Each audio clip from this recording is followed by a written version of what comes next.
Good morning to all of you. पिछले video में हम लोगों ने देखा था कि ऑक्सीडेशन स्टेट और ऑक्सीडेशन नंबर में डिफरेंस क्या होता है और किसी भी कंपाउंड के अंदर जिस भी एटम का ऑक्सीडेशन नंबर या ऑक्सीडेशन स्टेट बदल रहा हो उसको निकालते कैसे हैं।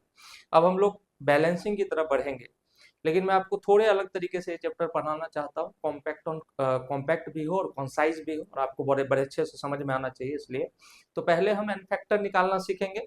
उसके बाद दोनों तरह की बैलेंसिंग यानी कि आयन इलेक्ट्रॉन मेथड और ऑक्सीडेशन नंबर मेथड दोनों मैं आपको एक साथ सिखा दूंगा। इससे आपको क्लैरिटी मिल जाएगी एक ही बार में। और देखो, क्वेश्चंस बहुत सारे हो सकते हैं, क्वेश्चंस बदल सकते हैं, बट कभी भी कॉन्सेप्ट नहीं बदलता। तो इसलिए एक बार कॉन्सेप्ट सीख लीजिए, अब क्वेश्चन तो हमेशा नया मिलता रहेगा। अब आते हैं एन फैक्टर या वैलेंसी फैक्टर क्या होता है। तो सबसे पहले हम लोग जो टॉपिक है अपना आज का वो है calculation of n factor. Calculation of n factor को जब हम देखते हैं तो उसके अंदर डिफरेंट डिफरेंट केसेस होते हैं, क्योंकि केमिकल रिएक्शन सारे अलग हैं। कॉमन सेंस की बात है, कुछ लोग बोलते हैं सर याद करना पड़ता है, ऐसा कुछ नहीं है। जब रिएक्शन सारे अलग हैं तो उसके एन फैक्टर तो आप अलग अलग तरीके से ही निकालोगे। एन फैक्टर क्या होता है? किसी भी रिएक्शन की विशेषता आप कह सकते हैं।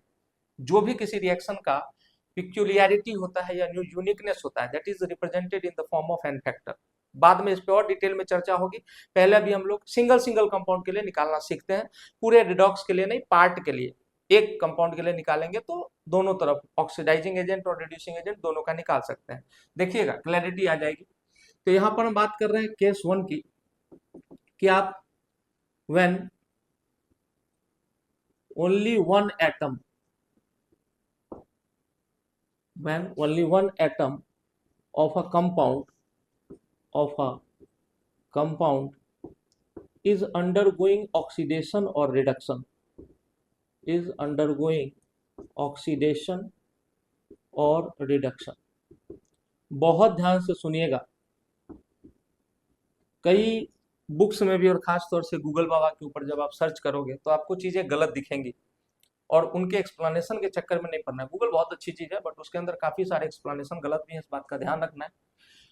तो अगर हम देखें when only one atom of a compound is undergoing oxidation और रिडक्शन, तो मैं इसका जो एग्जांपल ले रहा हूं आपके सामने, पहला एग्जांपल मैं ले रहा हूं कि किसी रिएक्शन में मान लीजिए कि K2Cr2O7 आपका एसिडिक मीडियम के अंदर ऑक्सीडाइजिंग एजेंट की तरह बिहेव करता है और ये इसका फिक्स रहेगा, ऑक्सीजन का फिक्स रहेगा, तो ऑक्सीडेशन नंबर बदलेगा किसका? सिर्फ क्रोमियम का। और क्रोमियम अपने आप को +3 में लेकर के चला जाता है। साफ सुथरी बात। अब हमारे पास दो तरह के प्रश्न आते हैं। एक तो सर इस केस में एन फैक्टर क्या है K2Cr2O7 का, और दूसरा सवाल है कि इसका इक्विवेलेंट वेट क्या होता है। अगर आपने मोल कॉन्सेप्ट पढ़ के रखा है तो आपको पता है it will be molecular weight divided by n factor. तो ये जो एन फैक्टर या वैलेंसी फैक्टर है उसको निकालना ही मेन टेक्निक है। आपने बोला ठीक बात है सर। अब अगर देखिए इसका, अगर आप देखें तो यहाँ पर मैं निकाल के दिखा देता हूँ, हालांकि अब जरूरत नहीं है। पोटेशियम कभी भी +1 छोड़ के और कुछ लेगा नहीं, तो +1 × 2 प्लस क्रोमियम, यहाँ 2 एटम है और निकालना भी सीखा, तो 2x प्लस एक ऑक्सीजन -2 × 7। तो सबसे पहले आप ऑक्सीडेशन स्टेट निकालिए। अगर वो ग्रुप ऑक्सीडेशन स्टेट से ज्यादा आता है या कोई अजीब वो गरीब वैल्यू आती है, तब आपको समझना है कि वहां पर ऑक्सो या पेरोक्सो लिंकेज प्रेजेंट होंगे, अदरवाइज तो आप आराम से निकाल सकते हैं। Sum of all oxidation state must be 0। तो यहाँ से आप देखेंगे तो 2x = +12 आएगा और x = +6। अगर आपको कल का लेक्चर आप लोगों ने देखा हुआ है तो आपको पता है कि क्रोमियम की मैक्सिमम वैलेंसी +6 होती है और यहाँ क्रोमियम +6 में है, +6 से +3 में गया है। तो अब रिराइट मैं कर रहा हूं कि अगर आपको K2Cr2O7 कहीं लिखा हो या Cr2O7 2- लिखा हो तो दोनों बातें बराबर हैं, क्योंकि पोटेशियम का भी अपना ऑक्सीडेशन स्टेट बदलेगा ही नहीं। और Cr2O7 जा रहा है यहाँ पर मेरे बच्चों Cr3+ के अंदर। आपने बोला ठीक है। और यहाँ पे देखो एन फैक्टर हम निकाल रहे हैं जिसका, उसके अंदर एटम्स कितने हैं, तो n factor = number of atoms into बड़ा माइनस छोटा। सर इंग्लिश मीडियम के स्टूडेंट हैं, हाँ फिर भी यही सीखो। नंबर ऑफ एटम इंटू बड़ा माइनस छोटा। आपको देखना ही नहीं है कि 6 में से 3 घटाऊं कि -2 में से -3 घटाऊं, सीधा याद रखना है नंबर ऑफ एटम इंटू बड़ा वाला ऑक्सीडेशन स्टेट माइनस छोटा वाला। तो यहाँ क्रोमियम +3 में जा रहा था और नंबर ऑफ एटम 2 है, तो आप देखिए एन फैक्टर इस केस में हो जाएगा 2 × 6 - 3। यहाँ पर 6 is the n factor in acidic medium.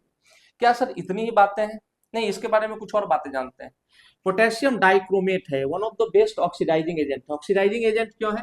क्योंकि खुद को देखो रिड्यूस कर रहा है, तो इसके साथ जो रिएक्शन में एंटिटी होगा उसको ऑक्सीडाइज कर देगा।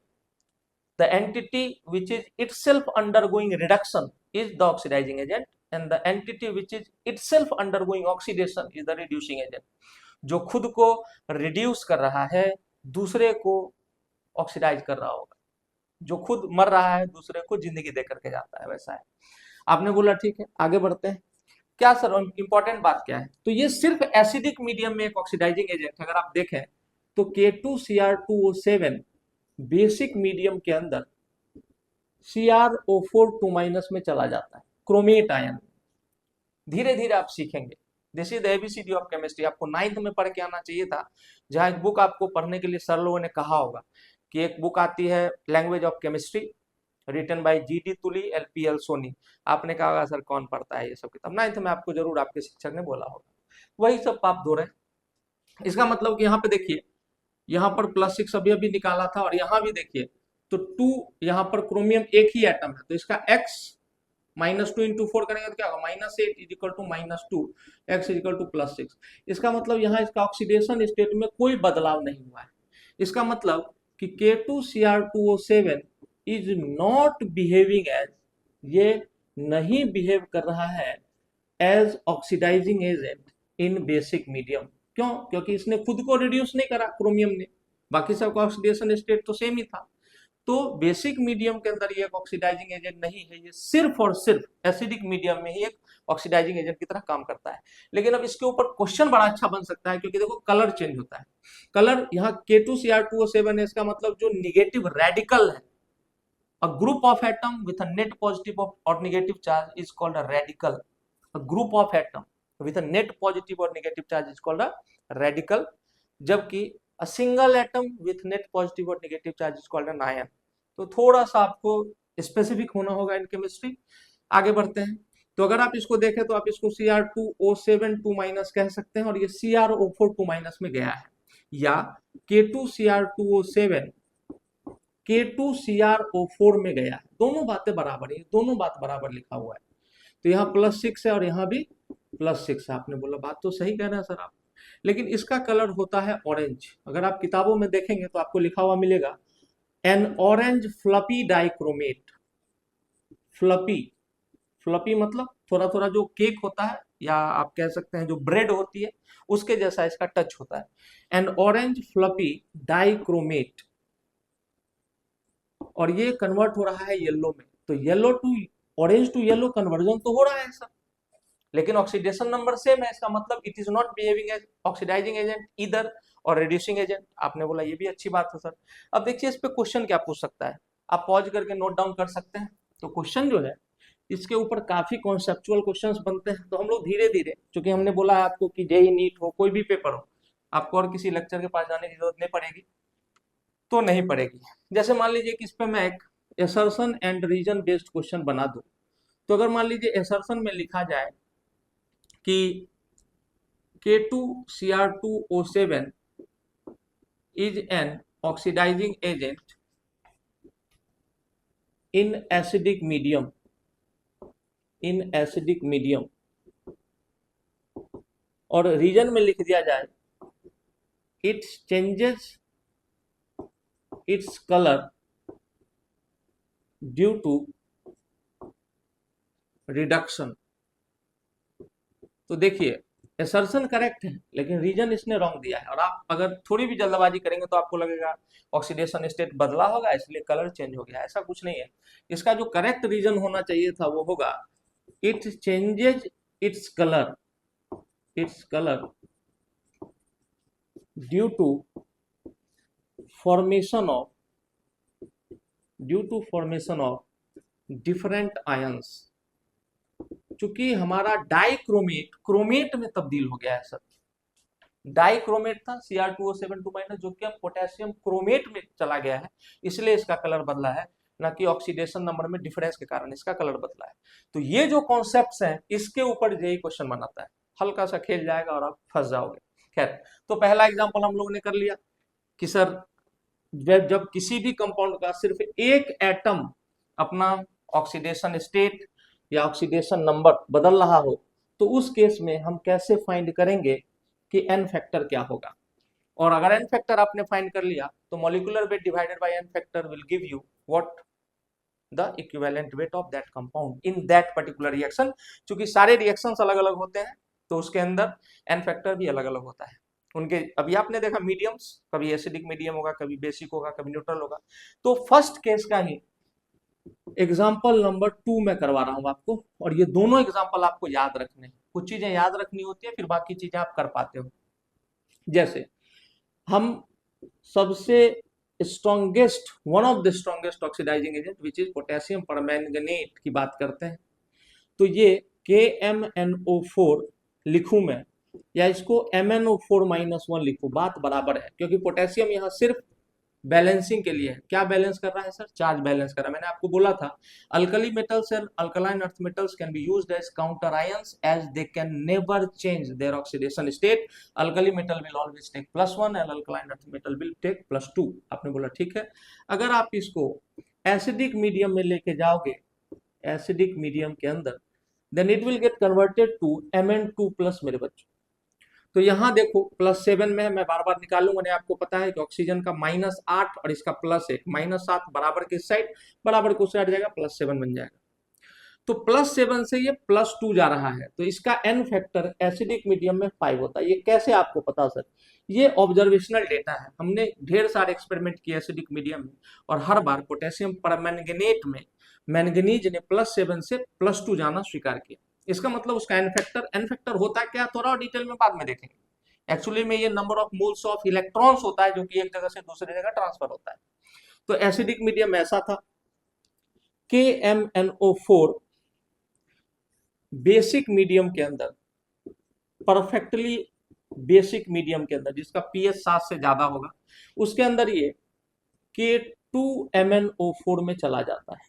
इसी बात को मैं ऐसे भी लिख सकता हूं, इतनी बार रिपीट करूंगा कि आपको इसमें कोई तकलीफ नहीं रह जाएगी कि MnO4- बेसिक मीडियम में जा रहा है MnO4 में।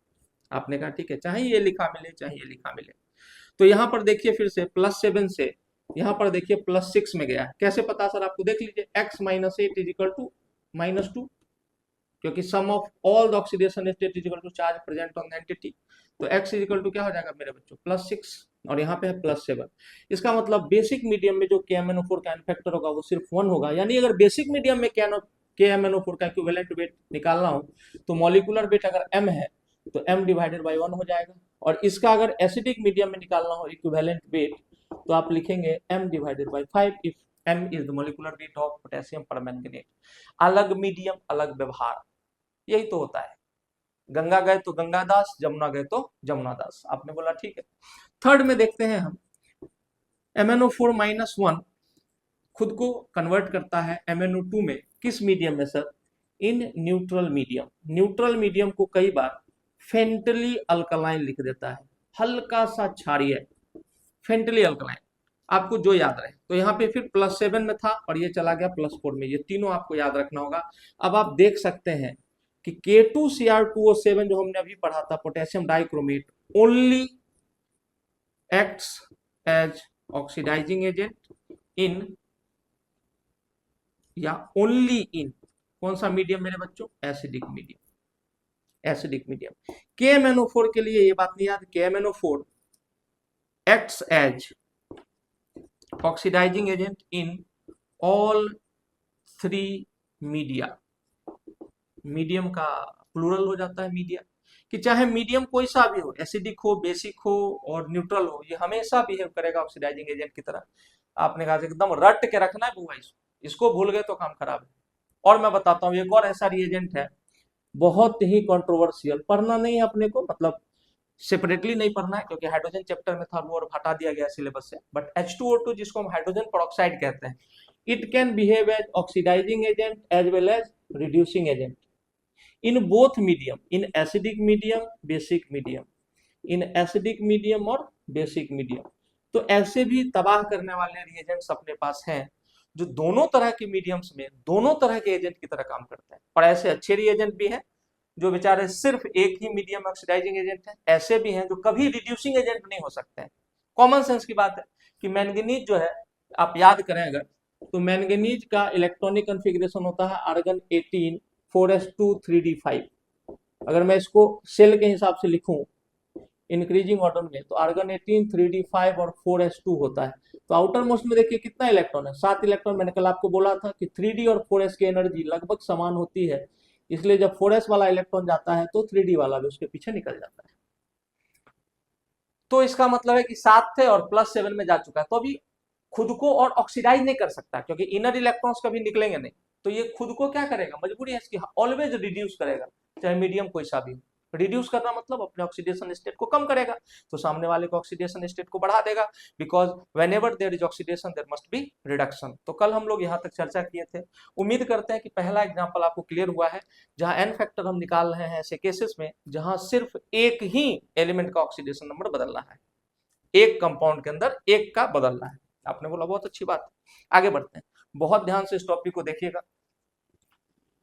फर्स्ट एग्जाम्पल मतलब फर्स्ट केस खत्म हो गया आपका। आपने 2 एग्जाम्पल 3 एग्जाम्पल देख भी लिए हैं, बाकी सारे जैसे जैसे आएंगे हम लोग करते जाएंगे, ढेर सारे क्वेश्चंस भी करेंगे हम लोग, ताकि कॉन्सेप्चुअल क्लैरिटी भी मिले। केस नंबर 2 देखिए, case 2, when more than one atom of the same compound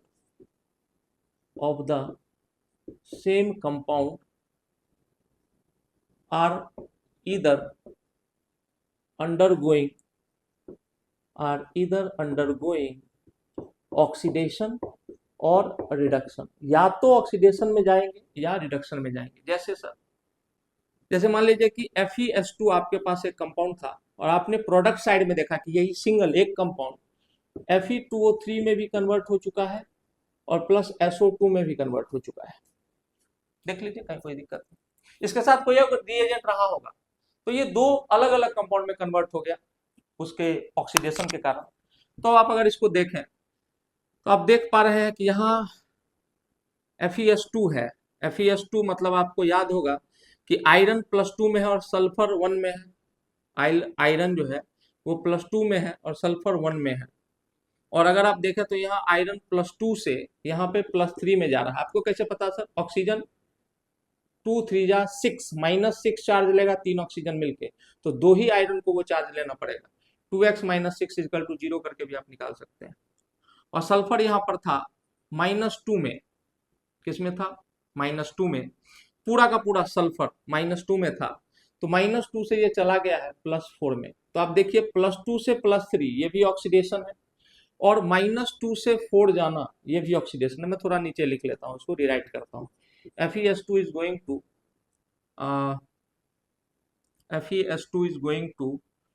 Fe2O3 और प्लस SO2।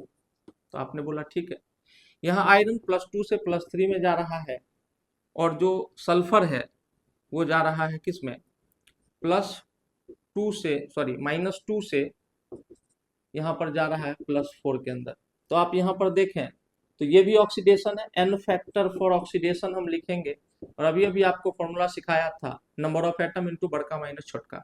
तो नंबर ऑफ एटम यहाँ कितने हैं बच्चे, इसका निकालना है ना हमको। हाँ, तो इसमें एक ही एटम है, तो नंबर ऑफ एटम 1 इंटू बड़ा माइनस छोटा।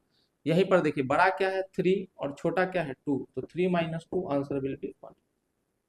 आपने बोला ठीक है सर।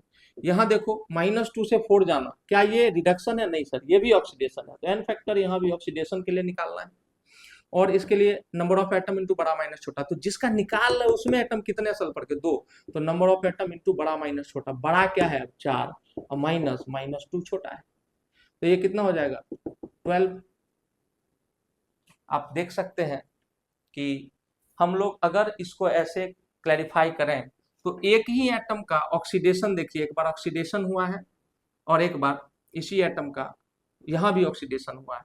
तो एन फैक्टर नेट निकालना होगा फॉर ऑक्सीडेशन।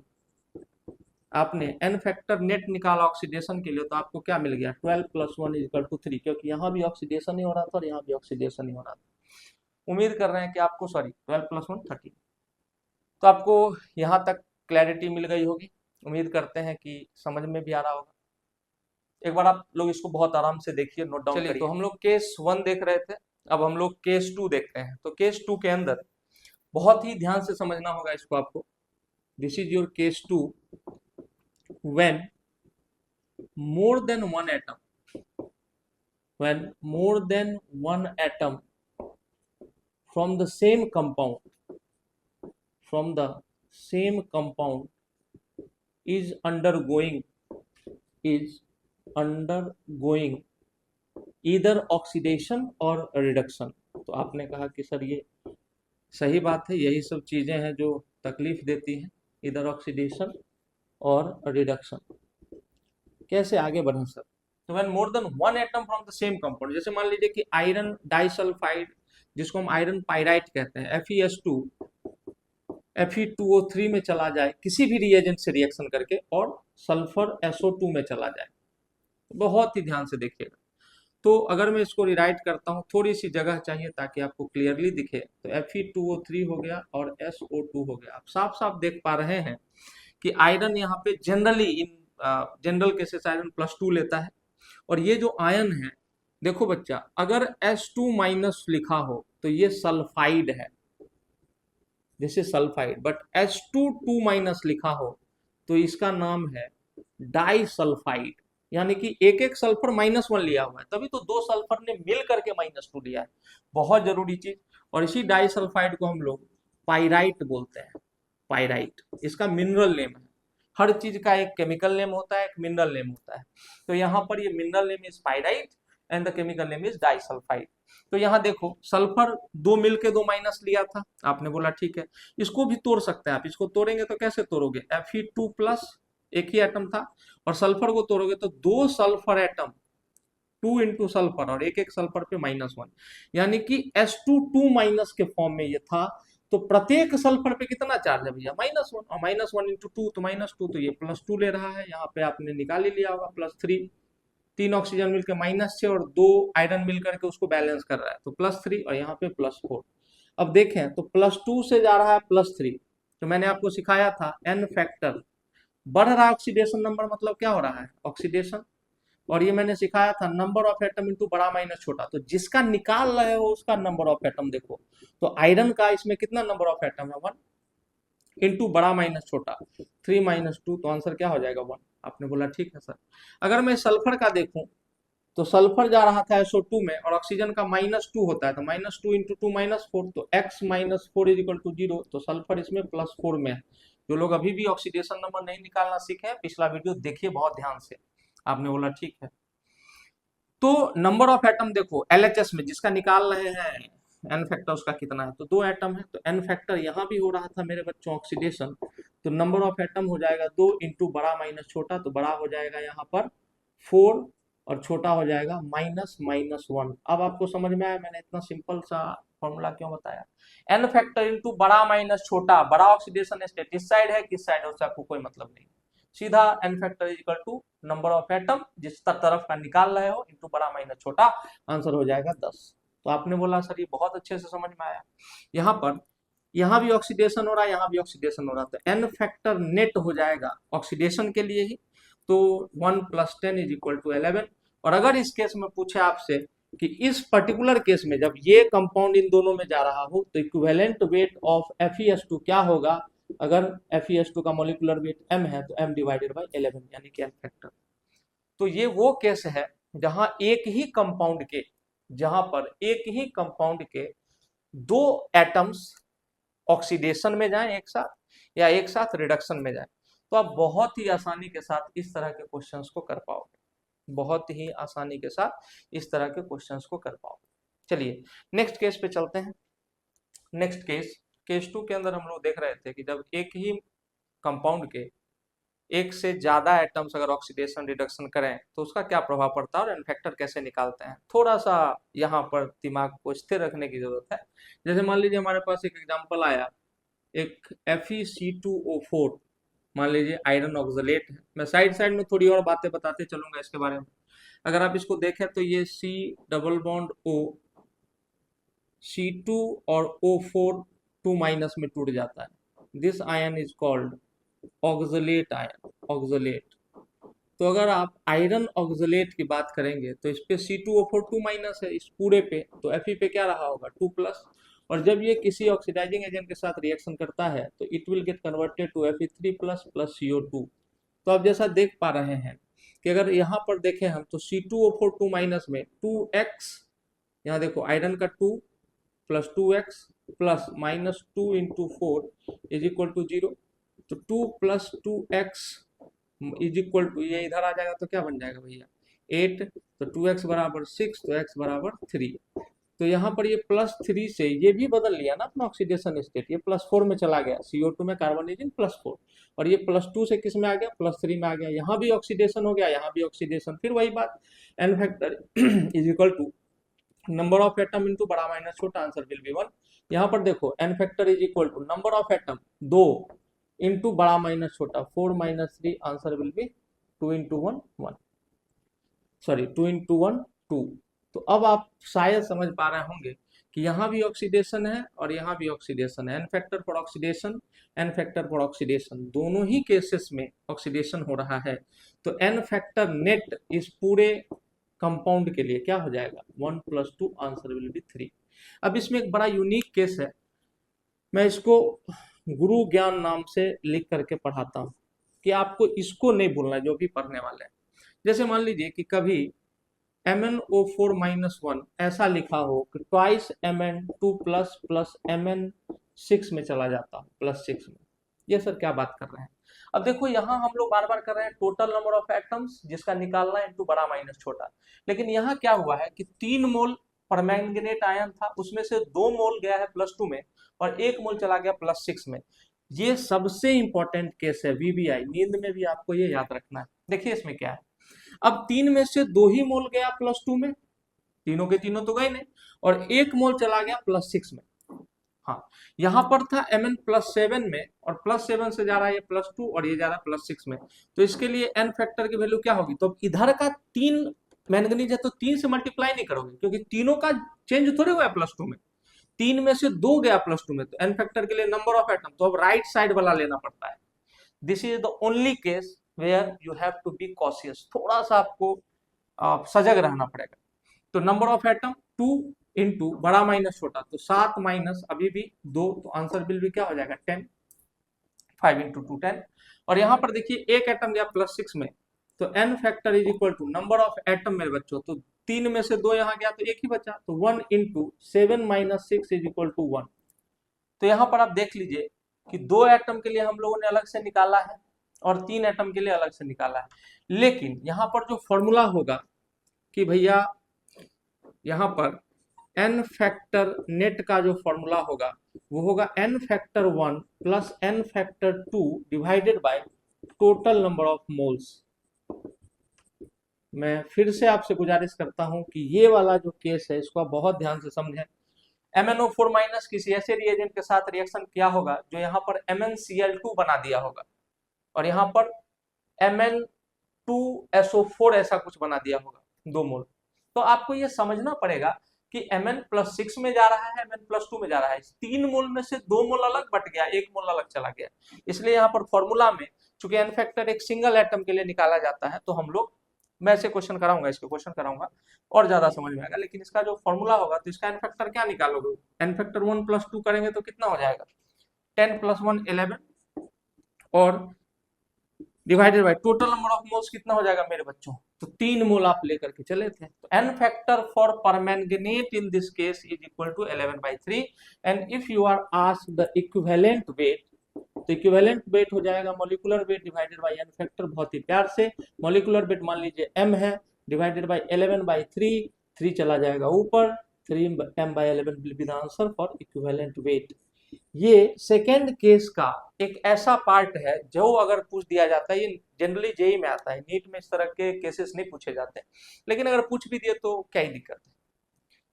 आपने बोला कि सर बात तो सही कह रहे हैं, तो चलिए, जब एक ही कंपाउंड का एक से अधिक मोल हो और उससे 2 अलग अलग ऑक्सीडेशन स्टेट में चीजें जा रही हो तब आप इस केस का उपयोग करेंगे। 2 ही केस ध्यान रखने लायक होते हैं, एक अभी आप लोगों ने पढ़ लिया है, आपको याद रहेगा। एक लास्ट केस है but not the least and very very important, इसको बहुत ध्यान से देखना है आपको। सबसे ज्यादा आपको डर इसी से लगता है, पता नहीं क्यों लगता है, बट लगता है। हम लोग बात कर रहे हैं केस नंबर 3 की, where we will talk about disproportionation reaction, और इसके लिए you have to find n factor for disproportionation. तो आपने कहा कि हाँ सर निकालेंगे, क्या ही दिक्कत है। हमेशा याद रखिएगा कि एन फैक्टर नेट जो निकलेगा इस केस में वो हो जाएगा n factor 1 into n factor 2 divided by n factor 1 plus n factor 2। कैसे, क्या, क्यों, सब बताते हैं। सबसे पहले तो ये डिसप्रोपोर्शनेशन रिएक्शन क्या होता है, तो देखिए जब सेम एंटिटी ऑक्सीडेशन में भी जा रही हो और सेम एंटिटी रिडक्शन में भी जा रही हो, जब भी कोई ऑक्सीडेशन स्टेट स्टेबल नहीं होता है तो वो अपने से एक बड़े और अपने से एक छोटे ऑक्सीडेशन स्टेट में टूट जाता है, और इस प्रक्रिया को हम डिसप्रोपोर्शनेशन कहते हैं। When a particular oxidation state is not stable, then the entity will itself undergo attaining some oxidation state, one higher oxidation state than it and one lower oxidation state than it। तो इस तरह की जब भी प्रक्रिया होगी तो उसको हम डिसप्रोपोर्शनेशन कहेंगे। फॉर एग्जांपल मान लीजिए हमको किसी ने कहा ये फास्फोरस है P4, और आपने पढ़ा होगा कि जब ये अल्कली से रिएक्शन करता है तो PH3 प्लस NaH2PO2 बना देता है। बहुत ध्यान से सुनना है, बहुत ही ध्यान से। तो ये फास्फोरस है, हाईली रिएक्टिव होने की वजह से देखिए ये यहाँ पे फास्फोरस किसी के साथ बॉन्ड नहीं बना रहा है, तो इसका ऑक्सीडेशन स्टेट 0 है। और यहाँ देखिए तो ये 0 से -3 में गया है, और यहाँ देखिए फिर से आपका वही आ गया। अल्कली मेटल का क्या होगा, +1, हाइड्रोजन 2 है तो 2 प्लस फास्फोरस का निकालना है तो क्या हो जाएगा x plus -4 -2 into 2 is equal to 0। तो अगर आप गौर से देखें तो x इज इक्वल टू क्या आ जाएगा, +1 आ जाएगा। हाँ या ना, आंसर है यस, आपने सही कहा।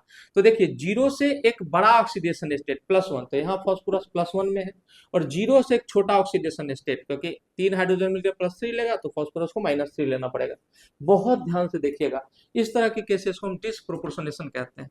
अब यहाँ पर आपको निकालना पड़ेगा सेम एटम, देखिए ऑक्सीडाइज और रिड्यूस होता हुआ आपको दिख रहा है।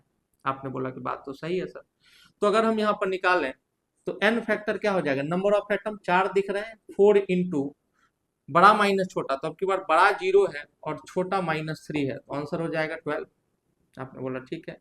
और इसके केस में देखें इस फास्फोरस के लिए तो n factor is equal to number of atom फिर से 4 लेना पड़ेगा, देखो क्योंकि कंपाउंड ही बदला हुआ है। नंबर ऑफ एटम 4 इंटू बड़ा माइनस छोटा, तो बड़ा है 1 -0, तो आंसर विल बी 4। इसका मतलब कि एन फैक्टर इस पूरे प्रोसेस में इस कंपाउंड के लिए, इसके लिए इस एंटिटी के लिए क्या आ जाएगा, n factor net is equal to n factor 1 into n factor 2 divided by n factor 1 plus n factor 2। आपने कहा ठीक है सर, यहाँ पर हो जाएगा 12 इंटू 4/16, तो एन फैक्टर मेरे बच्चों आ जाएगा 3। इसका मतलब कि अगर आपको किसी ने कहा हो कि P4 का एन फैक्टर बताइए तो आप कहेंगे 3, और कोई बोलेगा equivalent weight of phosphorus, white phosphorus बोलते हैं, आपको पता होगा शायद अगर आप केमिकल बॉन्डिंग पढ़ के आ रहे हैं, तो this is your white phosphorus, highly reactive due to the bond strain, और 3-3 बॉन्ड बनाता है, तो एक लोन पेयर भी इनके पास होता है, एंगल 60 डिग्री का होता है। इसी की बात की जा रही है। तो इसका इक्विवेलेंट वेट पूछेगा तो इसका अगर मॉलिक्यूल है, जब मॉलिक्यूल इसका वेट m है तो m डिवाइडेड बाई 3 हो जाएगा। आपने कहा कि ठीक है सर एक आध और एग्जाम्पल हो जाए, हमने कहा कर देते हैं। पहले आप इसको बहुत ही ध्यान से समझिए, यही और इसके पीछे जो हमने केस पढ़ा है वो दोनों केस जहां n factor 1 plus n factor 2 divided by total number of moles हो जाते हैं, यही दो केस थोड़े से यूनिक है, बाकी सारे आसान है। तो आखिरी केस देखिए Br2 है, और Br2 जा रहा है Br-1 में और BrO3 माइनस में। अगर आप साफ साफ निकालना जानते हैं तो यहाँ देखिए x -6 इक्वल टू -1, तो ब्रोमीन यहाँ +5 में पहुंच चुका है, और यहाँ ब्रोमीन साफ साफ दिख रहा है आपको -1 में और यहाँ 0 में।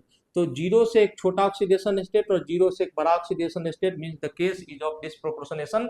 N factor is equal to number of atom into बड़का माइनस छोटका, तो 5 - 0, आंसर विल बी क्या हो जाएगा मेरे बच्चों 10।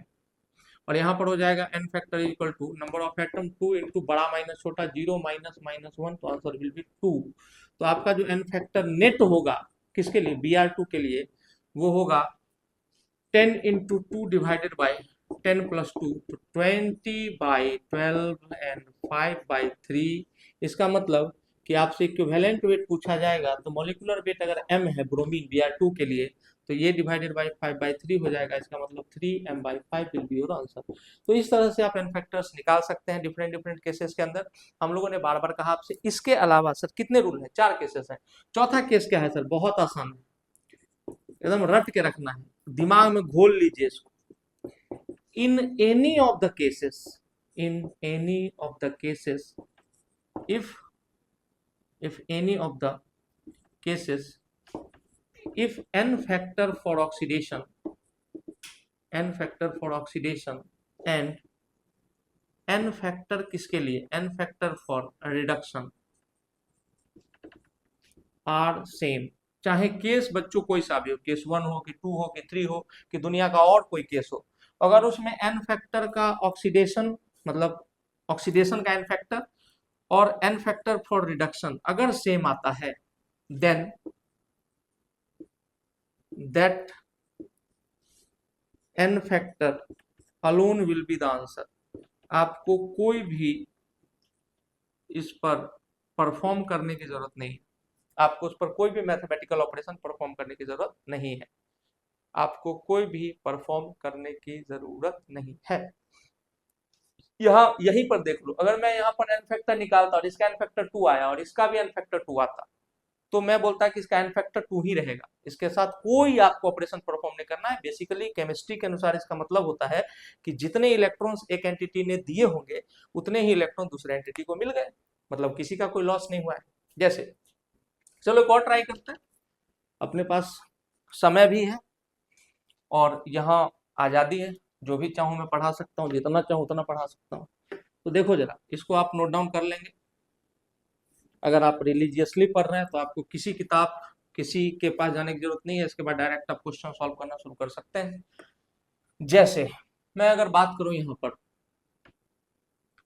तो बड़े अच्छे से बात कर सकते हैं। जैसे मान लीजिए कि एक एंटिटी है H2O2, अभी अभी आपको बताया था एसिडिक बेसिक दोनों ही मीडियम में तीनों तरह के काम कर सकता है, ऑक्सीडाइजिंग रिड्यूसिंग सब दोनों तरह से काम कर सकता है। तो H2O2 डिकम्पोज होकर के H2O प्लस O2 में जा रहा है, मान लो। अच्छा सर, मान गए। यहाँ पर आप देखो तो ये पेरोक्साइड है, क्योंकि इसको आप ब्रेक करो, मैं थोड़ा अलग से दिखाता हूँ। अगर आप यहाँ पर H2O2 को ब्रेक करोगे तो 2 हाइड्रोजन मिलके कितना लेगा मेरे बच्चों? तो +2। 2 हाइड्रोजन मिलके ले रहा है, मतलब एक एक हाइड्रोजन का क्या है? +1। तो इसका मतलब 2 ऑक्सीजन मिलकर -2 लेगा, तो इसका मतलब इसका भी -1। और आपको कल मैंने बताया था कि O2 2- कौन सा आयन होता है? तो आपने बोला कि सर ये पेरोक्साइड होता है, नाम है इसका हाइड्रोजन पेरोक्साइड। तो O2 के ऊपर -1 था और यहाँ पर -2, देखो इसमें तो ऑर्डिनरी ऑक्साइड है और यहाँ पर क्या है? 0, यानी कि किसी और के साथ कांटेक्ट में ही नहीं है। तो यहाँ पर एन फैक्टर, यहाँ पर देखो -1 से -2 जा रहा है मेरे बच्चों, मतलब रिडक्शन हो रहा है। और यहाँ पर देखो -1 से 0 जा रहा है, मतलब अपने से एक छोटे ऑक्सीडेशन स्टेट में अपने से एक बड़े। तो हो क्या रहा है? तो overall this reaction is also disproportionation. But n factor का खेल देखो थोड़ा सा, यहाँ पर ऑक्सीडेशन का जब एन फैक्टर आप निकालेंगे तो नंबर ऑफ एटम 2 इंटू बड़ा माइनस छोटा, तो बड़ा है यहाँ पर 0 -1, आंसर विल बी मेरे बच्चों 2। और यहाँ पर आप देखोगे तो n factor for oxidation is equal to क्या हो जाएगा? नंबर ऑफ एटम इंटू बड़ा माइनस छोटा, 2 इंटू 0 -1, सॉरी सेकेंड में यहाँ पर 2 है ना, तो नंबर ऑफ एटम 2 इंटू बड़ा माइनस छोटा, तो बड़ा है यहाँ पर -1 -2, तो यहाँ देखिए क्या हो जाएगा? ये +2 बन जाएगा, यानी कि यहाँ से भी 2। अब मेरे बच्चों बताओ, केस तो था डिस्प्रोपोर्शनेशन का, लेकिन n factor for oxidation is equal to आ गया आपका एन फैक्टर फॉर रिडक्शन, तो इसका आंसर ही क्या हो जाएगा? 2। मैंने क्या बोला था आपको? जब भी आपका एन फैक्टर ऑक्सीडेशन और रिडक्शन का सेम आए, you have to perform no mathematical operations, आपको कोई भी मैथमेटिकल ऑपरेशंस परफॉर्म नहीं करना है। और देखिए एक आखिरी चीज, अगर ये क्लियर हो गया तो आज का लेक्चर अपना सफल हो जाएगा और आप भी खुशी खुशी घर जाएंगे। मैं तो अपने घर पे ही हूँ। तो देखिए जरा कि आज क्या करना है। आपने बोला एक क्वेश्चन है, मान लीजिए कि किसी ने हमसे क्वेश्चन पूछा कि find difference in equivalent wait between N2 and NH3।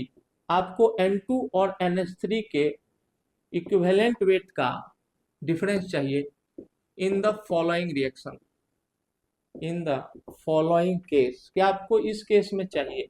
तो आप देखो कि N2 आपका किस में जा रहा है, अमोनिया में जा रहा है, NH3 में जा रहा है। आपने बोला कि अच्छी बात है सर। अगर मैं N2 का निकालूं एन फैक्टर, तो मैं इधर से, चलो इधर से इधर जा रहा हूं, मैंने बोला है आपको। तो यहाँ नाइट्रोजन है 0 में, यहाँ नाइट्रोजन है -3 में, क्योंकि हाइड्रोजन +3 ले रहा है, नाइट्रोजन -3, तभी कंपाउंड न्यूट्रल है। तो आपने बोला देखो एन फैक्टर क्या हो जाएगा मेरे बच्चों, number of atom, number of atom यहाँ नाइट्रोजन के हैं 2, क्योंकि मैं इस प्रोसेस के लिए नाइट्रोजन के लिए इंटू बड़ा माइनस छोटा, तो बड़ा है 0 और छोटा है -3, तो ये क्या हो जाएगा 6। आपने बोला हाँ सर। दूसरी तरफ देखो NH3 जब N2 बनेगा, तो NH3 में नाइट्रोजन के कितने एटम थे वो लो, n factor is equal to number of atom 1 into बड़का माइनस छोटका, तो बड़ा इसमें फिर से 0 है, -3, तो आंसर हो जाएगा 3। तो अमोनिया के लिए जो आपका एन फैक्टर आता है वो है 3, और N2 के लिए जो एन फैक्टर आता है वो है 6। इसलिए इक्विवेलेंट वेट की अगर आप बात करोगे तो equivalent weight for ammonia NH3 क्या हो जाएगा 17 डिवाइडेड बाय, क्योंकि मोलिकुलर वेट हो गया 14 3 17, तो 17 divided by n factor 3, and equivalent weight for N2 क्या हो जाएगा 14 दूना 28 डिवाइडेड बाय 6। आपने बोला हाँ सर बात तो ठीक है। और आपको पूछा गया है कि डिफरेंस निकालिए, मतलब दोनों के बीच का चेंज निकालिए, तो आप लिखेंगे difference in equivalent weight is equal to mod of, किसमें से क्या घटा दूं सर 17/3 माइनस 28/6, और मैंने मॉड लगा दिया, प्लस माइनस का झंझट खत्म, जो भी आएगा डिफरेंस हमेशा पॉजिटिव होना चाहिए, जो पहले ही लिखा हुआ है डिफरेंस है। तो यहाँ हो जाएगा 36 माइनस, ये हो जाएगा ना 6, और 36 माइनस 34 माइनस 28 डिवाइडेड बाई 6, और इसका मॉड ऑलरेडी लगा हुआ है। आपने बोला ठीक है, तो हो जाएगा 6/6 इज इक्वल टू 1। इसका मतलब difference in equivalent weight is equal to 1। मैं ये नहीं सिखा रहा था आपको, मैं ये सिखा रहा था कि जिसका एन फैक्टर निकालना है उसमें कितने नंबर ऑफ एटम होते हैं उसका ध्यान रखना है, except that case which I have told you where MnO4 minus initially given it is 3 moles and it is going to 2 mole has been converted to 2 plus and 1 mole has been converted to 6 plus. This case is a peculiar case जहां पर आप n factor 1 plus n factor 2 divided by total number of moles लगाएंगे। Disproportionation के case में n factor 1 into n factor 2 divided by n factor 1 plus n factor 2 लगाएंगे।